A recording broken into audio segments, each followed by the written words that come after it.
All right. What's going on, guys? Hey, welcome back to the channel. Hey, listen, if you haven't already subscribed, go ahead and do so. Leave a comment as well. Again, this is how we learn astrology and keep going in life because astrology is life, okay? If you guys didn't catch my live, um, it's in the live section. You can go check that out. I did it on Taylor Swift again and Travis Kelsey. Of course, they little tobacco that they got going on. Today, we're going to be doing Usher Raymond and his newly found wife, Jennifer. Of course, she's, I guess, been a long time friend. We're going to talk about this, right? Um, I've always talked about, in other videos, people getting married at the wrong damn time. Okay. And here we go with another one. Okay. And this is, I'm glad you subscribed. If you guys haven't subscribed, go ahead and do so because we're going to be watching this entire marriage. We're going to be watching this entire relationship from start to finish so you guys can learn how things work from an astrological perspective. Okay. And that's why we're here. We're looking at things from an astrological perspective. We're looking at planetary alignments. We're doing all that, okay, just to get an understanding of what's going on in life, okay? Not only in couples' lives, but, our lives too, as it relates, because we're all interconnected, okay? So we're going to take a deep dive at their marriage, okay? Because they just started it, okay? I mean, they had a wedding ceremony. It doesn't matter if it was in Vegas or not. They created that energy, okay? So we're gonna look at Usher Raymond and Jennifer. I'm gonna call her Jennifer G. Hell, because I can't even pronounce the last name. Hell, but we're gonna say Jennifer G here. All right, that's what we're gonna do. All right. So first we're gonna take a look at Usher Raymond's chart. All right. Now, luckily we got his birth time, which is good. We know he was born October 14, 1978 at 4 a.m. Central Daylight Time in Dallas, Texas. All right. So we do got that much. All right. So hopefully you guys can see the chart. Just follow along. If you can't see the chart, hey, let me know.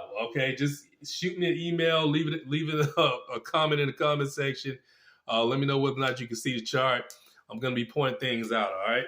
So, we're going to be looking at, whether or not these two individuals are compatible and also if they can even be in a relationship. Okay. A lot of people are not designed for relationships. They're not designed for marriages. Okay. Let me put it that way. They're not designed to be in a marriage. They may be designed to be in a relationship, a friendship or something like that, but everybody's not designed to be married. Okay. They're just not. Okay. If that's the case, everybody will be married, right? So it's a reason for that. It's a reason all people are not married. All right. It's no big deal. But we're going to take a look at their marriage as a whole. And like I said, they got married at the wrong time. And look, you guys choose, okay? You decide, what I'm just going to show you the ropes. And you get to decide whether or not this is going to last, all right? Now, like I said, in my opinion, this is going to last for a certain extent, okay? Just because of the planetary alignments that's going on, not only now, but in the individual charts and also in the day they got married. They're only going to be together for a certain amount of time. So, and we all are together with our loved ones and in marriages for a certain amount of time, okay? All relationships have an expiration date to them, whether it's in death or whether it's just a mutual, departation from each other. Okay. So let's go ahead and jump into it. First, we're going to look at his sun. His sun is at 20 degrees of Libra. We do see that. His sun is in the second house. That's good for making money, as you know. All right. Second thing we're going to look at is, since we're talking about marriages and relationships, we're going to take a look at his Venus and where it is. His Venus is in Scorpio, okay? It's not retrograde, which is good, but Venus is in Scorpio at 22 degrees Okay. Venus in Scorpio at 22 degrees of Scorpio. All right. At 22 degrees. That's what Venus is. Of course, Venus is in its detriment in Scorpio, as you guys know. All right. So it's a little debilitated, but it's all good. At least it's not retrograde, right? And I'm going to reiterate because I know I did this on the live, but just in case the individual um, person that was in the comment section asking me about how you know if someone's taking love for granted and defining that. Okay, so let's just say this was retrograde, okay? Normally when you see Venus retrograde, yes, people take love for granted. And what that means is um, they do not appreciate the love that's being given to them from the other individual, okay, in the relationship, okay? That's basically taking the kindness for weakness, taking the love for weakness or whatnot. So that's what that means, okay? It's just them not appreciating that person loving them, okay? That's what it means. And then in turn, the person that doesn't appreciate it, they go out and, do something else that compromises the relationship. So that's a person that takes love for granted, okay? They sabotage the relationship. They don't appreciate what that person is doing for them, so they sabotage it. So yeah, I mean that's what happens, okay? And we normally see this when Venus is retrograde, but Venus is not retrograde in Usher's chart, so he's all good. All right.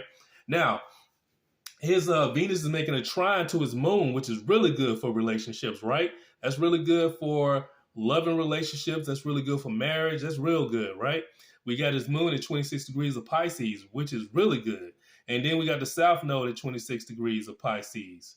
That's nice. We got another trine with the part of fortune. So he's lucky at getting into relationships, okay? That's real nice, right? But the issue is, can he maintain them? All right, that's the issue, right? Can he maintain relationships? Well, can he? I mean, and that's something you have to make sure you take a look at. If he can retain a relationship or marriage. Now, maintaining one, getting into it may be easy, but maintaining one may be a little difficult. Okay, he may run into a little difficulty. First of all, you look at the sun. Of course, the sun is in his fall in Libra, so we all know that. So the sun is kind of debilitated in Libra, but what it's doing right here is also it's creating a square to Juno. Okay, his Juno is located in his fifth house at 26 degrees of Capricorn.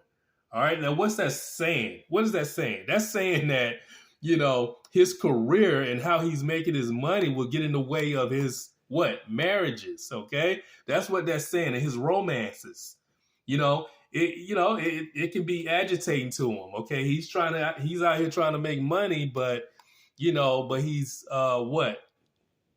he's not really paying attention or spending much time with the loved one. Okay, so that's what that's kind of explaining right there. Okay, so it's easy for him to get into a relationship, but it's kind of hard maintaining a relationship or marriage.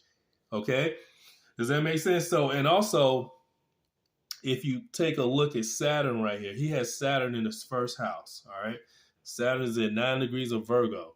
All right, Saturn rules time. All right, so you want to make sure that you can be in a relationship for a good amount of time. Now, hey, it's possible that he may not want to be for a long time. All right, although it's a separating aspect from his seventh house cusp, it's an opposition. Okay, so that in itself that can hold some weight as well. Okay, him wanting to really spend time with that person because the seventh house cusp is at 5 degrees of Pisces. The seventh house rules one-on-one relationships. All right, spending time with that person. That goes at time. He may be opposed to spending time with that person because he's focused on particulars. Okay, that's that Virgo. He's focused on particular things in his life. So he's opposed to that person spending time with him and stuff. So, all right, so you got to take all that stuff into account. All right, just to, kind of be honest with you. All right. Okay, so let's just take a look at Jennifer's chart, if we can. Let's take a look at her chart. All right. Now it was hard as hell trying to find some information on her ass, but we at least I found her birthday shit, and that's pretty much all I need. I'm not about to rectify the chart, but um, these two individuals, they were born. I wouldn't say close to each other, but they was born nearly on the same day. She was born October 13th, 1983. All right. In the city of the A. All right, ATL. That's at least that's what it say, right? I wish we had a birth time. That'd be real good. I can pinpoint where the hell this relationship really going, but I can really pinpoint it now. But you're just putting so much damn time into it without them paying me. All right, so if you look at her sun, of course, her sun is at 19 degrees of Libra. Okay, give or take if she was born later on in the day or earlier in the day. Okay. All right. So as you know, the moon and stuff like that, that moves quickly. The moon moves really quick. So 13 degrees, an hour. No, it's that per day. 13 degrees per day. But anyway, so you want to make sure that that you don't account for the moon as much when you don't have a birth time. Okay, just to be clear. All right. So probably give or take, the sun and moon is in a square position. Okay. But we're gonna look at some other things like her Venus, because planetary alignments do matter. Even though we don't have a birth time, we can still look at the planetary alignments and pinpoint some some opportunities and also some pitfalls. All right. So look at Venus. Venus is in Virgo. Now, of course, as you know, Venus is in its fall in Virgo. So that right there, for her to find him, she views him as perfect. Okay. Because when you got Venus in Virgo, it's very hard for an individual, whether it's a man or woman, to find someone in a relationship. All right. Very hard to date because they're looking for perfection. Okay. They're looking for perfection in love, in the relationship. They're looking for perfection in the other person in general. All right. So that's what makes it very difficult for a person with Venus and Virgo. They point out flaws. They're going to find a flaw. All right. Now, she hasn't found a flaw in him as of yet, but I'm sure she has, and she will pounce on it.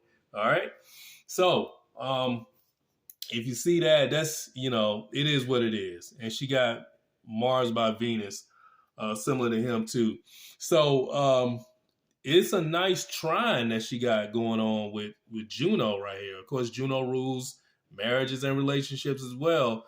Now, this asteroid, Juno, it is retrograde. So, although it's trining, it's retrograde. All right. So, that's one negative against it a little bit, but that trine does help out. So, it's very easy for her to kind of get into a relationship or fall in love. And also, it's very easy for her to get married as well. Okay. With that trine with Venus and Juno. So that's good, actually. However, the same with her as him, maintaining the relationship. Can they maintain this marriage? That's the question, right? So look at Saturn. That rules time once again. It's in opposition to Juno. All right. So that's the time in the marriage. So they're gonna have to overcome, time. Okay, that's very hard to do, right? So they're gonna have to keep things going. They're gonna have to come to a middle ground and say, "Hey, we got to keep this thing going somehow." Now, what may sabotage get in the way of this? Well, look at her Venus. All right, it is squaring what? Uranus and Jupiter. All right, and Mars is squaring it as well. So she can get bored. And she can want to what? Have more freedom from love. Okay. That's just natally. That's just kind of how she built. She's built to have a little freedom in the relationship. He may think that's too much though. All right. So, and that's the thing. they're going to have to adjust. They're going to have to do some adjustments, all right, in order for this thing to keep going, all right? So just keep that in mind, all right? So we kind of looking at their planetary alignments when it comes to relationships, and that's where we are right now, um, with them, so to speak. All right, now let's just take a look at the wedding day, all right? This is why I tell you guys, timing is everything, okay? You have to do things at the right time, all right? Now, when they got married, after the Super Bowl, February 11th, 2024, Juno was retrograde, okay? What you don't want to do is get married when Juno is retrograde, when Venus is retrograde, and when Mercury is retrograde. Okay, those three things right there, always keep that in mind. If you see any of those planets or asteroids, because Juno is an asteroid, if you see any of one or two or three of those, any of those retrograde, that's an indicator right there. Do not do it. Don't even get in a relationship. Don't start a new relationship if those things are retrograde. Just don't do it, because it's not going to fare out. It's just not. All right. So, I would suggest for them to renew their vows. I'll be honest with you, on a different day, on a good day. Hopefully they'll call me. Shit. I mean, I don't know, so it's kind of crazy. Now, the good thing is, they do got some good things about this day, right? Juno is trine to Uranus. Okay, so they're gonna have some, chemistry. They had a lot of good chemistry that day. That's good. They're gonna have a lot of good chemistry during the marriage. That's good. They are. All right, and they do have good chemistry, but they do have some things that they're gonna have to work on. All right, and that's not getting bored with each other. All right. Now, and the reason I say that, look at the sun. All right. Of course, the sun is in its detriment in Aquarius, but it's although it's making a separating aspect from Uranus, it's losing power, but it still has some power. Okay, and of course, Uranus rules infidelity. It rules chemistry. So it's possible for them to lose that chemistry with each other. All right, that's another thing. All right, so you have to keep that in mind. Secondly, you got the moon at 24 degrees of Pisces. All right. Now it is squaring Vista right here. So, Vista rules insatiable focus. So someone's not being focused on what's going on here. Now, Vista is creating a nice little trine, with the sun. The sun is trining Vista. So you got a grand trine going on right here, which is really good, with the South Node, the sun, and Vista. So, the focus is on love, but they're going to have to keep it going and not get it diluted with this Pisces, okay? So they're going to have to keep things going and not let it get compromised by outside forces, okay? That's how it is with them, all right?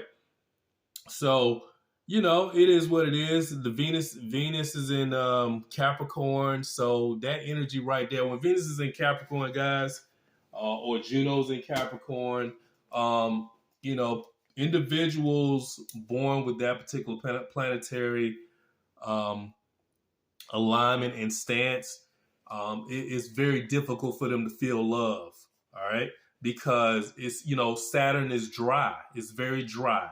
And it's restrictive, so it can restrict love. Okay, when you got Venus and Capricorn, you will see those people where it's very hard for them to either feel it or embrace it or give it. It's very difficult for them to give that love emotionally, all right, because it's very restrictive and it's very solid, all right. Now they can give their love through different means, like what? Hey, earthly things, right? Like gifts and all that. They'll show you through gifts or earthly, objects and stuff. But it'll be it's very difficult for them to, show the feeling of it, or it's very difficult for them to receive the feeling from someone else. Okay. So just keep that in mind, guys.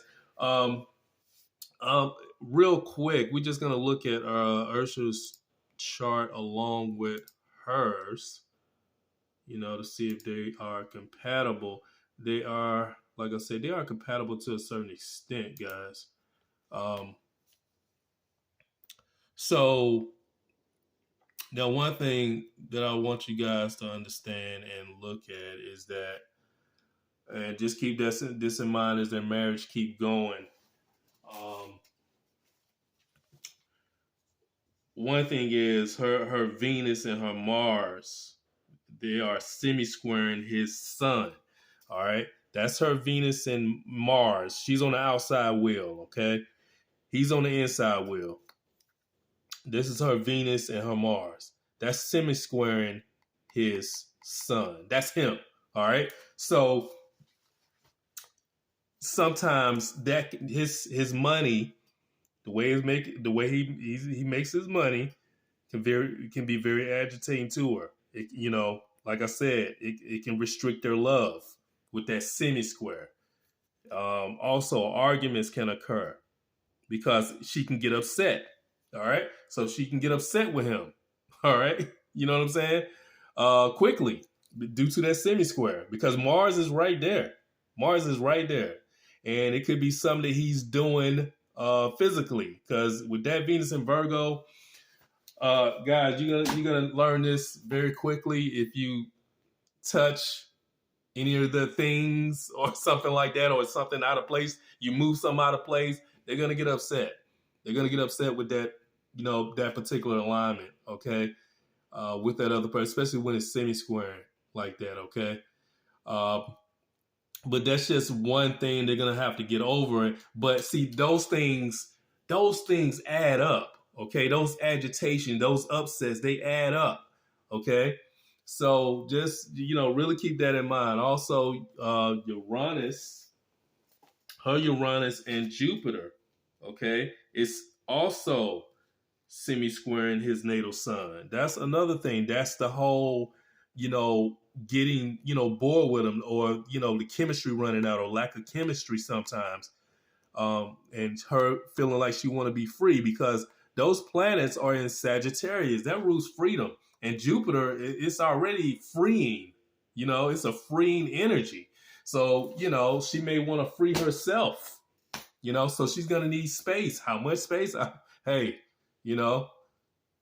another thing to point out, I know I know this is a negative, but it is what it is. Uranus is also, although it's separating, it is squaring his 7th house cusp. Okay, so just keep that in mind. Now, I will say this about them. The reason I say they're going to be together for a certain extent or a good amount of time is because his Saturn is at 5 degrees of Scorpio.